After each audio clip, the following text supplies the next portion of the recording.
નમસ્કાર દર્શક મિત્રો, એસડી ન્યૂઝ ગુજરાતી ચેનલ પર આપનું સ્વાગત છે અને હું આપની સાથે વૈશાલી પુવારુ કરીશું નજર આજના સમાચારો પર। તારીખ 20/4/2025ના રોજ પ્રજાપતિ સમાજ education and charitable trust Bharuch દ્વારા 3-10-12 ડિપ્લોમા અને કોલેજના વિદ્યાર્થીઓ માટે કારકિર્દી માર્ગદર્શન સેમિનારનું આયોજન કરવામાં આવ્યું હતું। સદર કાર્યક્રમમાં મોટી સંખ્યામાં વિદ્યાર્થીઓ અને વાલી મિત્રો હાજર રહ્યા હતા। સદર કાર્યક્રમમાં શૈલેષભાઈ ગોસ્વામી દ્વારા ખૂબ જ સુંદર માર્ગદર્શન આપવામાં આવ્યું હતું। આ કાર્યક્રમમાં ટ્રસ્ટના કાર્યકર્તાઓએ ખૂબ જ મહેનત કરી હતી અને તેમની મહેનત રંગ લાવી હતી।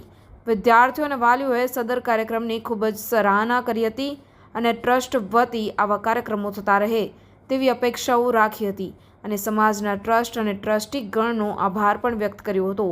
Reporter Paresh Prajapati, SD news Gujarati, Jhagadia, Bharuch.